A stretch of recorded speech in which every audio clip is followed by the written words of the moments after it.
2 anos depois de Diego ter me deixado, eu o vi novamente numa festa, em uma enorme mansão nos arredores de Madrid.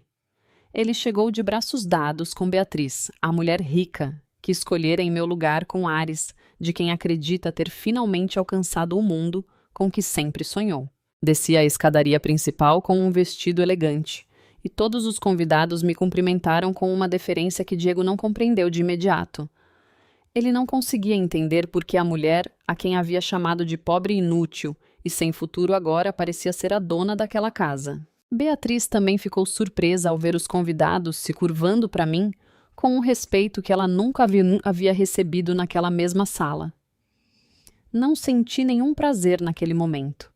Simplesmente olhei para Diego com a calma de quem observa um fragmento do passado que já não tem o poder de lhe causar dor.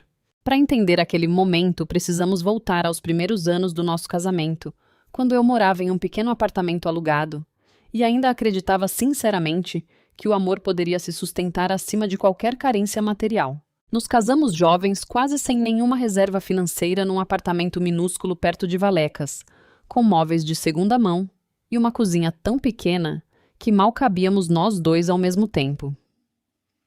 Eu trabalhava numa loja de roupas, e ele num centro de distribuição. E mesmo assim eu me sentia completamente feliz, porque acreditava que tínhamos algo mais valioso do que dinheiro. A promessa de estarmos juntos, acontecesse o que acontecesse. No início, Diego era um homem terno. Ele repetia frequentemente que não precisava de uma esposa rica, que uma mulher sincera ao seu lado era suficiente. Prometeu que mesmo que a vida fosse difícil, estaria sempre comigo, independentemente do que tivéssemos ou não. Acreditei nele com uma fé quase ingênua, movida pela ideia de ter encontrado alguém que me amava por quem eu era, e não pelo que eu poderia lhe oferecer. No entanto, mesmo naqueles primeiros meses, pequenos sinais começaram a aparecer, mas preferi não analisá-los muito naquele momento. Diego observava os carros caros passando, comparando-se a antigos colegas do ensino médio, que já tinham seus próprios negócios, resmungando baixinho que a sorte nunca esteve do seu lado. Achei que fosse apenas a pressão normal de um jovem querendo progredir na vida, e não dei muita atenção aos seus comentários. Eu nunca lhe contei sobre minhas verdadeiras origens. Não foi por falta de amor, mas porque eu havia feito uma promessa à minha família. Antes do falecimento do meu avô Dom Emílio, eu jamais deixaria minha herança decidir por quem eu deveria amar. Meu avô tinha visto minha mãe sofrer anos antes por causa de um homem que só estava interessado no dinheiro dela, e ele não queria que eu repetisse a mesma história. Por isso, ele incluiu uma cláusula muito específica em seu testamento redigido com a ajuda do Sr. Aguilar, nosso advogado de confiança há décadas. De acordo com essa cláusula, eu só poderia assumir oficialmente o controle total da minha herança, após viver de forma independente por 5 anos, sem usar os bens da família para minha vida pessoal, e sem revelar minha verdadeira situação financeira, a pessoa com quem decidi compartilhar minha vida, até o término desse período. A princípio, essa condição me pareceu excessiva, quase cruel. Mas depois de me casar com Diego aos poucos, fui entendendo o verdadeiro significado daquele teste silencioso. Eu queria saber se alguém poderia me amar de verdade, quando aos olhos do mundo eu não tinha absolutamente nada a oferecer. Continuei vivendo como qualquer outra mulher sem recursos. Pagava o aluguel com meu próprio salário, viajava de ônibus e usava roupas simples compradas em liquidação. Recebia apenas uma ajuda mínima do Sr. Aguilar para cobrir despesas médicas urgentes, nunca para luxos ou confortos. Para Diego, eu era simplesmente uma esposa pobre, assim como ele. Com o passar dos meses, o amor de Diego começou a se desgastar sob o peso constante do dinheiro. Ele reclamava do apartamento pequeno, de ter que calcular cada conta antes de pagá-la, de não poder comer em restaurantes chiques, de não ter um carro decente e de não ter férias memoráveis. Sempre que eu tentava encorajá-lo dizendo que poderíamos construir nossa vida juntos aos poucos, ele respondia com frustração que eu não entendia a pressão que um homem em sua posição sentia. Ele começou a me repreender por não ter uma família, para nos ajudar, nem contatos, nenhum dote que lhe permitisse prosperar no mundo dos negócios. Com o tempo, suas palavras se tornaram cada vez mais duras. Ele me disse que não podia continuar pobre por minha causa, que outros homens se casavam e suas vidas melhoravam imediatamente, enquanto ele só havia acrescentado mais um fardo aos seus problemas diários. Ele repetia constantemente que eu era uma boa pessoa, mas que a bondade por si só não pagaria nenhuma conta atrasada. Senti cada uma dessas frases como uma ferida aberta, mas tentei manter a calma, pensando que talvez estivesse apenas passando por um momento de estresse passageiro. No fundo, porém, a provação silenciosa que sustentava minha própria vida já começava a me mostrar uma resposta que eu ainda não queria aceitar completamente. Foi por volta dessa mesma época que Diego conheceu Beatriz, através de um contato de trabalho que o convidou para um evento social em um hotel no centro de Madrid. Ela tinha um carro de luxo, roupas de grife, um jeito de falar que transmitia absoluta confiança e contatos importantes em diversos setores empresariais. A princípio, Diego a mencionava apenas como uma parceira interessante, alguém que poderia abrir portas para ele no mundo profissional. Mas com o passar das semanas, ele começou a falar dela com uma admiração que já não era profissional. Dizia que Beatriz era inteligente e moderna e que tinha uma visão que ele nunca encontrara em ninguém ao seu redor. Comecei a notar como a expressão de Diego mudava cada vez que eu a mencionava, comparando-me a ela, sem dizer isso diretamente. De um lado havia eu, sua esposa pobre e simples, incapaz de lhe oferecer qualquer mudança real em sua vida. Do outro, havia essa mulher rica, que segundo ele poderia levá-lo ao mundo que ele sempre sonhou em alcançar. Lembro-me de um jantar em que Diego olhou para o meu vestido gasto e me disse com uma frieza que nunca me mostrara, antes que eu devia aprender a cuidar de mim mesma, como Beatriz fazia. Permaneci em silêncio porque aquele vestido velho não era sinal de pobreza real, mas sim a prova silenciosa de que eu continuava a suportar tudo, com toda a minha força de vontade fiel, a promessa que fizera ao meu avô. Certa noite, Diego chegou em casa e anunciou sem rodeios que queria o divórcio. Disse estar exausto da vida de pobreza, cansado de esperar por um futuro que parecia nunca chegar. Explicou que Beatriz lhe oferecia a oportunidade de entrar em um mundo completamente diferente, um mundo que eu jamais poderia lhe proporcionar. Perguntei a ele com a voz quase inaudível se ele ficaria ao meu lado caso eu tivesse dinheiro. Diego respondeu com uma frase que ficará para sempre gravada na minha memória. Se você fosse rica, não teríamos chegado tão longe. Essa frase me fez entender de uma vez por todas que o amor dele sempre teve uma condição oculta por trás de cada bela promessa daqueles primeiros anos. Ele não estava indo embora porque tinha deixado de me amar, nem porque eu o tivesse traído de alguma forma. Ele estava indo embora porque, aos olhos dele, eu nunca representei valor material suficiente para mantê-lo ao meu lado.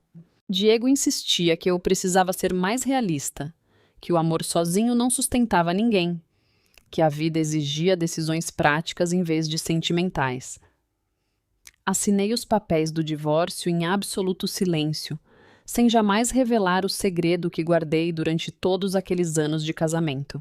Não fiz isso para puni-lo com essa informação, mas porque compreendi com absoluta clareza que se um homem só ficasse comigo quando eu tivesse riqueza, então ele jamais mereceria estar ao meu lado em qualquer circunstância. Naquela noite, fiquei sozinha no apartamento vazio, encarando a aliança de casamento sobre a mesa da cozinha, pensando que o pesadelo havia terminado mais cedo do que eu poderia imaginar. Após o divórcio, passei por um período verdadeiramente doloroso. Embora eu soubesse da minha real situação financeira, não conseguia evitar o sentimento de abandono como qualquer mulher que é deixada pelo homem em quem confiou a vida toda. Eu amava Diego sinceramente, e no fundo, esperava que ele fosse capaz de superar essa provação silenciosa que sustentava nossa história juntos. Continuei trabalhando, vivendo de forma simples, contando cada euro como antes, até que os 5 anos estipulados no testamento do meu avô finalmente se passaram.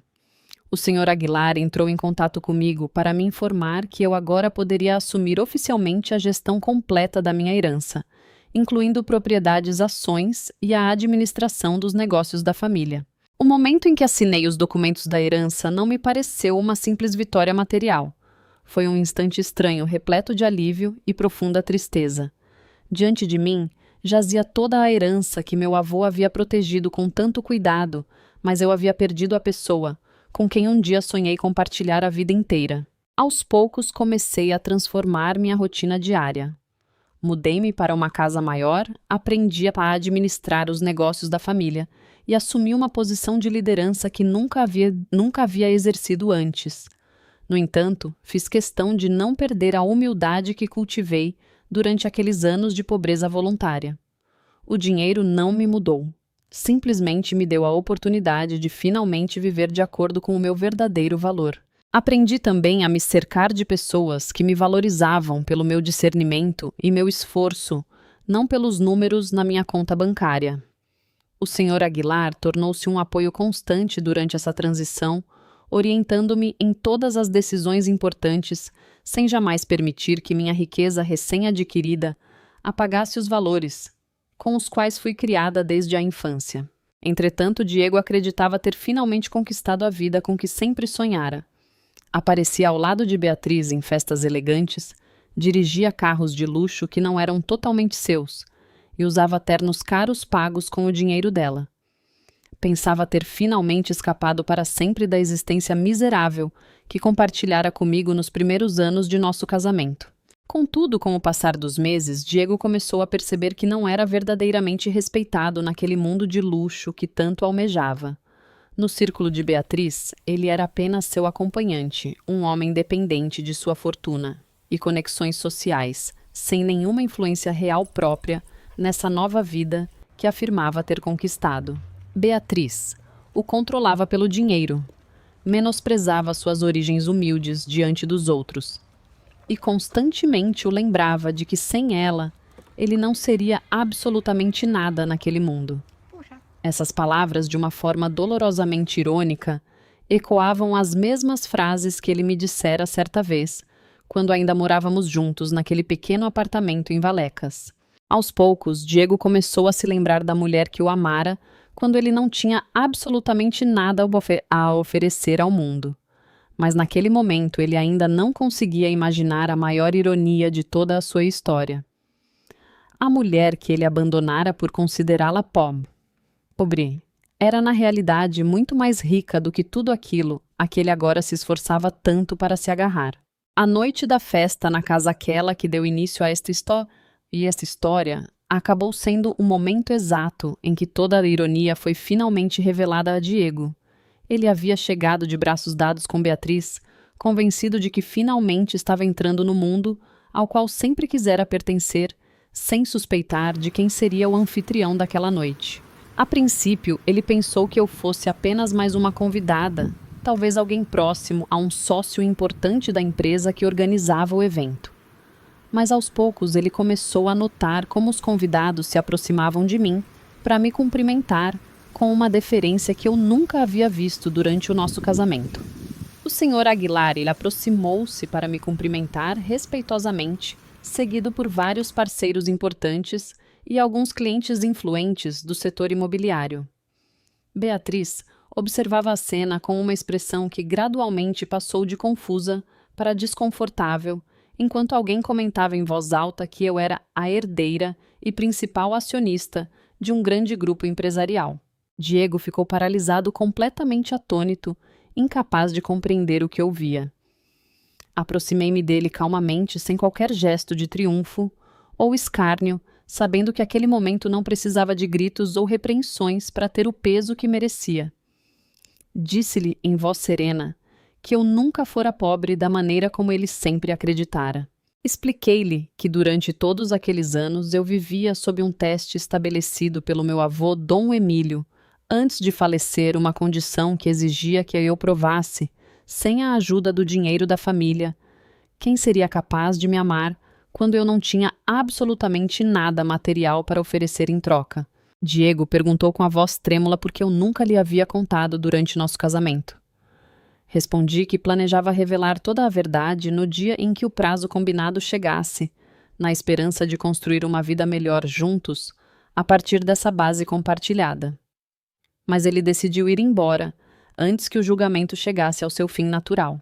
Beatriz, ainda assimilando a informação, compreendeu, naquele instante, que o homem que escolhera abandonara uma verdadeira herdeira simplesmente por impaciência e ambição desmedida. Seu olhar para Diego mudou completamente agora, repleto de um desprezo silencioso que ele não pôs boa. Ele ia fugir. Sem podia refutar diante dos outros convidados. Alguns dias depois daquela festa, Diego veio ao meu escritório, pedindo para falar comigo. Ele me disse que estava terrivelmente enganado, que a pressão do dinheiro o havia cegado, que no fundo ele nunca havia deixado de me amar durante todo aquele tempo. Ele insistiu que se soubesse a verdade, antes jamais teria tomado a decisão de me deixar. Essa mesma frase, porém, confirmou para mim que não havia volta. Diego não estava dizendo que tinha errado por não me amar o suficiente, mas sim que tinha errado por não saber que eu tinha dinheiro. Essa diferença, embora sutil na aparência, mudou absolutamente tudo entre nós. Expliquei-lhe com calma, mas com firmeza, que se o seu arrependimento só surgiu depois de descobrir a minha verdadeira situação financeira, então não era amor verdadeiro, mas ganância disfarçada de nostalgia. Lembrei-o de que a pobreza que partilhamos durante o nosso casamento tinha sido, na verdade, o meu teste silencioso, enquanto a sua decisão de me deixar era a sua resposta real e definitiva a esse teste. Diego tentou insistir, chegando ao ponto de se ajoelhar diante de mim, no escritório, implorando por outra chance para reparar todo o dano que havia causado. Mas eu não era mais a mesma mulher que um dia esperara pacientemente naquele pequeno apartamento em Valecas, na esperança de que ele voltasse com uma explicação capaz de curar todas as feridas infligidas durante aqueles anos difíceis. Compreendi com perfeita clareza que um homem capaz de me abandonar por me considerar pobre acabaria por me abandonar novamente por qualquer oportunidade financeira mais atraente que surgisse. Não busquei destruí-lo, nem usar minha posição para arruiná-lo publicamente, mas também não estava disposta a permitir que ele voltasse à minha vida sob quaisquer circunstâncias. Com o passar dos meses, descobri que Beatriz também acabou deixando Diego depois de perceber que o mantinha ao seu lado apenas por uma imagem social que já não lhe convinha. Diego ficou no fim sem a mulher que o amara sinceramente quando ele não tinha nada, e sem a mulher que o escolheu unicamente por interesse próprio e conveniência social. Retornei à minha vida com uma calma que não precisava da aprovação de ninguém para me sentir completa. Aprendi que o teste que meu avô havia me proposto não era sobre quem merecia minha herança, mas sobre quem realmente merecia meu coração, muito antes de eu saber qualquer valor relacionado à minha fortuna. Diego me deixou porque achava que eu era pobre. Mas o que ele nunca entendeu foi que eu nunca quis saber quanto dinheiro eu realmente tinha. Eu só queria descobrir o valor do amor dele. E no fim foi ele quem, sem saber, me deu a resposta definitiva para essa pergunta.